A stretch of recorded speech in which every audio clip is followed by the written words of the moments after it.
안녕하세요. 사연을 부탁해입니다. 오늘의 사연을 소개하겠습니다. 어느 날 친정에 갔더니 새언니가 다녀갔던 모양으로 냉장고 안에 반찬이 가득했습니다. 아빠, 새언니 왔다 간 거야? 어제 다녀갔는데 1시간 동안 어찌나 떠들어대던지 골이 울려서 아주 혼났어. 아빠는 참 이상하더라. 요즘 세상에 새언니 같은 사람이 어딨다고 그런 말을 하고 그래. 성격은 좋은데 말이 너무 많어. 물에 빠지면 입만 동동 뜨는 거 아닌지 모르겠어. 그래도 난 새언니한테 참 고맙던데. 생각해봐. 시아버지 혼자 있다고 이렇게 반찬 해다 나르는 며느리가 몇이나 되겠어? 그러니까 예쁘게 좀 봐줘. 라며 제가 새언니 편을 들고 있었는데 순간 아빠가 미간을 찌푸리며 말했어요. 아니, 말 많은 것도 전염이 되는 건가? 네 새언니랑 어울리더니 너도 말이 엄청 많아진 것 같아. 아, 그런가? 하긴 새언니 영향력이 좀 대단하긴 하지. 제가 쑥스러운 듯 웃고 있었는데요. 친정 가족들은 평소 말이 없기로 유명했습니다. 친가 가족들이 워낙 과묵하고 꼼꼼한 편이었기에 아빠도 당연히 과묵할 수밖에 없었는데요. 문제는 그런 아빠가 한눈에 반했다던 엄마조차도 극도로 말수가 적고 조용한 편이었습니다. 그러다 보니 우리 남매도 말수가 적은 편에 속했어요. 그러던 어느 날 오빠가 결혼할 사람이라며 새언니를 데리고 왔는데 새언니는 입을 잠시도 그냥 두지 않는 수다쟁이였다고 해야 할까요? 첫 인사 온 날도 쉼없이 수다를 떨어댔거든요. 새언니가 돌아가자마자 아빠가 머리를 감싼 채 중얼거렸습니다. 이야, 저것도 능력이다. 어떻게 저렇게 쉼없이 말을 할 수가 있지? 그러게, 내 친구 중에도 말 많은 친구가 있긴 한데 그 친구보다 말이 더 많은 것 같아. 근데 오빠랑 성격이 정반대인데 어떻게 감당하려고 그러는 거야? 제 물음에 대답 대신 오빠가 어색한 미소를 짓고 있었는데요. 아무리 봐도 오빠와 새언니는 달라도 너무나 달라 보였습니다.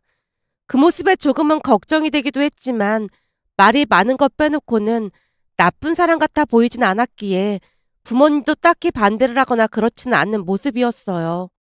그 뒤 새언니는 주말마다 집에 놀러 오곤 했는데요. 성격이 정말 좋은 모양으로 낯을 가리고 할 것도 없이 엄마와 나름 잘 지내는 모습이었습니다. 엄마와 함께 백화점과 마트로 쇼핑을 다니기도 했으니까요. 다만 아빠는 새언니를 유난히도 불편해했습니다. 평소 조용히 있는 것을 좋아하던 아빠였기에 새언니와 함께 있으면 기가 빠져나간다는 말을 한 적이 한두 번이 아니었어요. 진짜 잠시도 쉬지 않고 말을 하더라니까. 같이 있으면 영혼이 빠져나가는 느낌이야. 아니, 오지 말라고 그렇게 눈치를 주는데도 왜 이렇게 오는 건지 모르겠다. 새언니 입장에서는 아빠가 걱정이 되니까 그렇지. 엄마 돌아가셨을 때 새언니가 통곡을 하는데 얼마나 고마웠는지 몰라. 그동안 새언니도 엄마랑 정이 많이 들었던 모양이야. 거기다 새언니가 이 말은 하지 말라고 했는데 엄마가 돌아가시기 전에 새언니한테 아빠를 부탁했대. 네 엄마가 나를?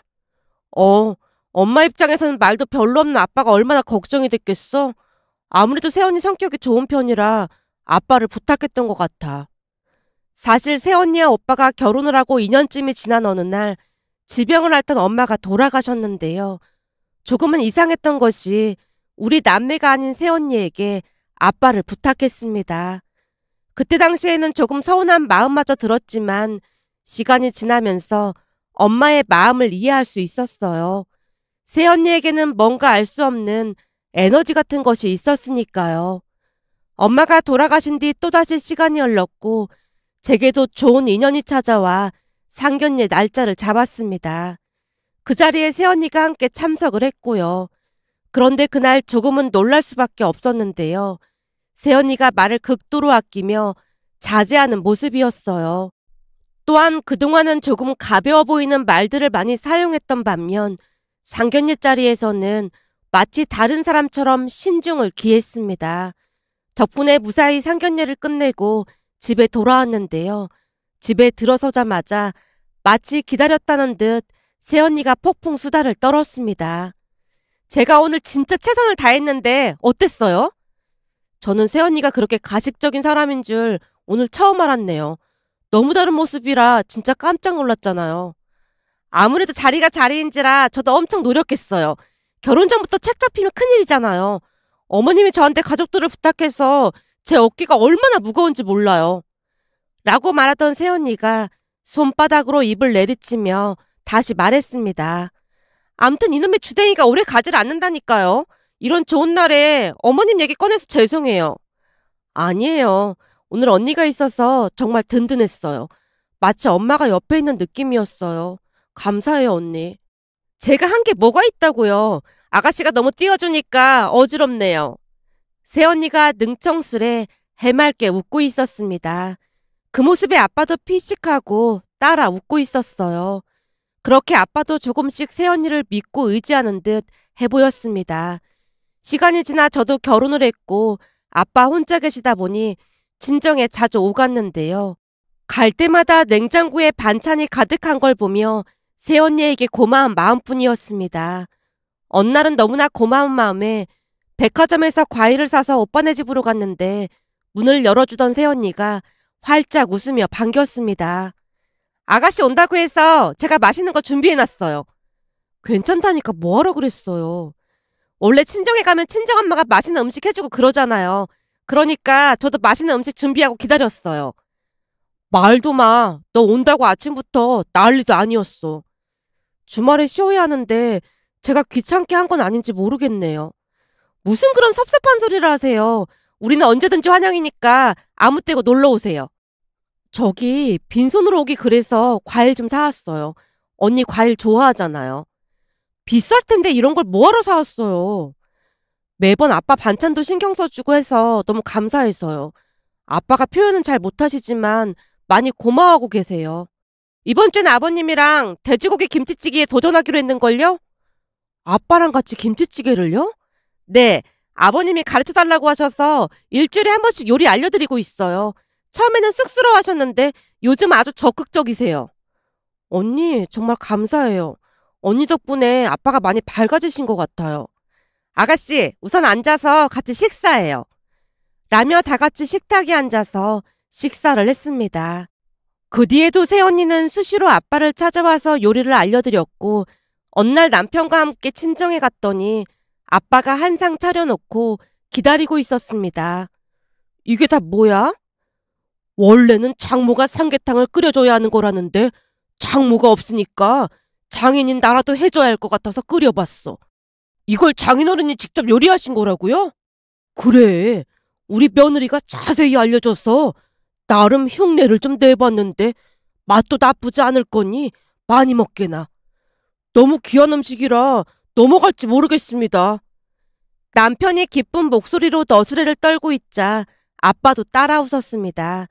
식사를 하는 내내 남편이 감탄을 했는데요. 장인어른 진짜 맛있는데요? 우리 어머니가 한 것보다 더 맛이 좋은 것 같아요. 전에 사돈 양반 앞에서는 절대 그런 말 하면 안 되네. 알겠나? 사실인걸요 뭐. 근데 진짜 엄청 맛있는데요? 이 닭죽도 진한 게 진짜 맛있어요. 우리 며느리가 알려준 대로 한 건데 맛이 괜찮다니 다행이구만. 음식 가르쳐준다고 옆에서 어찌나 쫑알거리던지 가끔은 이 골이 울릴 정도야. 근데 같이 있으면 시간 가는 줄 모르겠어. 거기다 어찌나 엉뚱한지 내내 웃게 된다니까. 식사를 하는 내내 아빠가 새언니 칭찬을 하고 있었는데요. 제가 식사를 잘 하지 못하는 모습에 아빠가 걱정스레 물었습니다. 내가 몸보신해주려고 준비한 건데 넌 왜 먹지를 못하고 그러고 있어? 장인어른, 사실 드릴 말씀이 있는데요. 할 말이라니? 무슨 일 있는 거야? 그게 이 사람 지금 임신했습니다. 그래서 입덧 때문에 음식을 잘 못 먹고 있어요. 남편이 제 상황을 설명하자 아빠가 놀란 표정으로 다시 물었습니다. 임신? 그게 정말이야? 그럼 나 이제 할아버지 되는 거야? 아빠 이제 할아버지 되는 거야. 근데 오빠네가 아직 소식이 없어서 말하기 좀 그렇더라고. 네 오빠네는 계획 임신한다고 그러는 건데 눈치 볼 게 뭐가 있다고 그래. 그래도 눈치가 좀 보이더라고. 근데 임산부가 잘 먹어야 하는데 이렇게 못 먹어서 어떡한다니? 그러게 말입니다. 이 사람이 좋아하는 음식 사다 줘도 잘 먹지를 못하더라고요. 그래서 걱정이긴 합니다. 혹시 뭐 먹고 싶은 거 있으면 말만 해. 아빠가 다 해줄 테니까. 아빠가 걱정스러운 표정으로 말했는데요. 순간 제 입에서 엄마가 자주 해주던 음식이 새어나왔습니다. 그게 먹고 싶긴 한데 잘한다는 식당을 아무리 다녀봐도 엄마가 해주던 맛이 안 나더라고. 어떤 음식인데 그래? 시래기가 몸에 좋다고 엄마가 시래기 들어간 음식을 참 잘했잖아. 엄마가 끓여주던 시래기국이랑 나물, 그리고 시래기랑 묵은지 넣고 해주던 고등어 조림이 너무 먹고 싶어. 그 안에 있는 시래기랑 묵은지를 흰 쌀밥에 얹어 먹으면 진짜 맛있었는데 식당 몇 군데나 다녀봤는데 그 맛이 안 나더라고. 대체 엄마는 거기에 뭘 넣었던 걸까? 이럴 줄 알았으면 엄마한테 미리 배워두는 건데 너무 후회가 되는 거 있지? 라고 말하던 제 눈시울이 붉어져 있었는데요. 순간 저를 따라 아빠의 눈시울도 붉어졌습니다. 아휴, 내가 괜한 말을 한 것 같네. 이 아빠가 시래기 고등어 조림 만들어줄 테니까 조금만 기다려봐. 내가 볼 때는 뭔가 특별한 게 있는 게 분명한 것 같아. 아니면 임신을 하니까 갑자기 엄마 생각이 나서 그런 걸 수도 있고. 그러니까 너무 신경 쓰지 마. 그냥 한번 해본 말이야. 내가 무슨 일이 있어도 똑같이 만들어줄라니까 기다리고 있어. 라며 아빠가 결의에 찬 목소리로 말했는데요. 사실 저는 그다지 기대를 하진 않았습니다. 이미 유명하다는 여러 식당을 다녀봤지만 그 맛을 찾을 수가 없었기에 그냥 엄마가 그리워서 그랬다는 생각이 들었으니까요. 그 뒤에도 입덧으로 고생하며 힘든 시간을 보내고 있었지만 딱히 어찌할 방법이 없었기에 하루하루 간단하게 때우면서 버티고 있었는데요. 어느 날 저녁 아빠에게 전화가 걸려왔습니다. 혹시 오늘 저녁에 잠깐 올 수 있어? 오늘 저녁? 왜? 무슨 일 있는 거야? 아니, 그때 네가 고등어 조림 먹고 싶다고 했잖아. 그거 만들어 봤거든. 아빠가 진짜 고등어 조림을 만들었단 말이야? 그래. 그러니까 건너와서 맛 좀 봐봐. 라는 아빠의 말에 친정으로 갔는데요. 집 안으로 들어갔더니 새언니도 와 있었습니다. 언니도 있었던 거예요? 네. 우리가 고등어 시래기 조림에 도전을 했거든요. 근데 아무래도 성공한 것 같아요. 그러니까 얼른 와서 맛 평가 좀 해주세요. 순간 새언니뿐만 아니라 아빠 표정도 상기되어 있었는데요. 두 사람이 많은 노력을 했다는 것을 한눈에 알 수가 있었습니다. 제가 잠시 넋을 놓고 있자 새언니가 저를 식탁 의자에 앉히고는 기대 가득한 표정으로 말했어요. 얼른 먹어봐요. 아버님이랑 저랑 지금 완전 떨린단 말이에요. 새언니 말에 시래기를 하나 집어서 입안에 넣었는데 순간 엄마가 해주던 맛이 느껴지며 코끝이 시큰해지고 눈물이 맺혀 눈앞이 흐릿해졌습니다. 벅차오르는 감정을 억누를 수가 없어 눈물을 훔치며 조용히 말했어요. 이 맛이 맞아요. 엄마가 해주던 바로 그 맛이에요. 정말요? 아가씨 진짜예요? 네, 진짜로 엄마가 해주던 맛이 확실해요. 근데 어떻게 한 거예요? 제가 어리둥절한 표정으로 두 사람을 바라보자 아빠가 쑥스러운 표정으로 입을 뗐는데요. 아빠 말에 의하면 엄마가 해주던 그 맛을 찾아서 여기저기 연락을 해보다가 외숙모에게까지 연락을 했고 외숙모에게 자초지종을 설명했더니 자세히 알려줬다고 했어요. 그 말에 놀란 채 다시 물었습니다. 아빠가 외숙모한테 전화를 했단 말이야? 그렇지. 전화를 했더니 어찌나 반갑게 받던지 자주 연락 못해서 미안하더라니까. 외삼촌이랑 숙모는 잘 계신 거지? 그럼 가서 보니 건강하게 잘 지내고 있더구나. 가서 반찬도 잔뜩 얻어오고 그랬어. 이 식탁에 있는 반찬들도 네 외숙모가 해준 거야. 사시는 곳이 지방인데 그 먼 곳까지 다녀온 거야? 네 새언니가 전화상으로 알아듣기 힘들다면서 직접 다녀오자고 해서 네 오빠 운전시켜서 직접 다녀왔어. 지방이라 꽤 멀어서 다녀오기 힘들었을 텐데 뭐하러 그랬어. 제가 놀란 표정으로 두 사람을 번갈아가며 바라봤지만 새언니가 별일 아니라는 듯이 대답을 했습니다. 외삼촌 댁이 바닷가 근처라 바람도 쐬고 회도 먹고 얼마나 재미있었는데요. 내려가서 요리 배우다가 알게 된 사실인데 외숙모님 말씀으로는 그 음식이 외할머님 음식 솜씨였다고 하더라고요. 할머니 음식 솜씨요? 네, 외숙모님이 그러시는데 외할머님 음식 솜씨가 어마어마하셨대요. 할머님 건강이 안 좋아지시면서 학가를 하셨다는데 그때 할머니께 이것저것 요리를 많이 배우셨다고 하더라고요. 노트에 비법을 적어두기까지 하신 거 보니까 할머님께서 요리에 진심이셨던 것 같아 보였어요. 그랬으니 일반 식당에 가면 그 깊은 맛이 안 났던 거예요. 맞아요. 아무리 음식점을 찾아다녀도 그 맛이 안 나더라고요. 며칠 동안 진짜 잘 못 먹었는데 이제야 입맛이 도는 것 같아요. 그럼 우선 얼른 식사부터 하세요. 새언니가 제 앞으로 시래기 고등어 조림을 밀어줬는데요. 제가 허겁지겁 식사를 하는 모습을 보며 새언니가 안타까운 표정을 짓더니 옆에 앉아서 생선가시를 일일이 발라 제 밥그릇 위에 올려줬습니다. 순간 엄마 생각이 나서 눈물이 왈칵 쏟아졌는데요. 아빠도 저를 따라서 눈물을 훔치고 있었어요. 문득 엄마가 새언니에게 아빠를 부탁했던 이유를 다시 한번 알 수가 있었는데요. 무한 긍정 에너지를 내뿜는 새언니와 함께 있으면 모든 시름이 사라지고 그냥 다 즐거워졌으니까요. 그날 정말 오랜만에 맛있게 식사를 하고 즐거운 시간을 보내다가 돌아왔는데요. 새언니의 마음 씀씀이에 큰 감동을 받았습니다. 그날 집에 돌아와서 오랜만에 외숙모께 전화를 드렸는데요. 외숙모가 어찌나 반갑게 전화를 받던지 죄송한 마음이 들어 다시 한번 눈물이 왈칵 쏟아졌습니다. 그 모습에 외숙모가 조용히 입을 뗐어요. 임신하니까 엄마 생각이 많이 나지? 네, 엄마가 해주던 음식이 막 먹고 싶고 그래요. 그래, 너만 그런 게 아니라 다들 그래. 나도 임신했을 때 엄마가 해준 음식이 어찌나 생각이 나던지 친정을 들락날락 했거든. 고등어 조림 맛은 어땠어? 외할머니께서 제일 잘하시던 요리였거든. 엄청 맛있었어요. 엄마가 해준 맛이랑 진짜 똑같았어요. 둘 다 외할머니한테 배웠으니까 당연하지. 외숙모 정말 감사해요. 제가 감사 인사를 하자 외숙모가 미소 가득한 목소리로 대답했습니다. 나한테 감사하다고 할 게 아니라 새언니한테 감사하다고 해야 할 것 같은데. 사람이 어쩜 그렇게 천진난만하던지 네 외삼촌이랑 한참 웃었잖니. 요즘 젊은 사람들 많이 까칠하다고 하던데 사람이 둥글둥글 모난 데가 없어서 좋더라고. 맞아요. 새언니 덕분에 아빠도 많이 밝아지셨어요. 그러니까 말이야.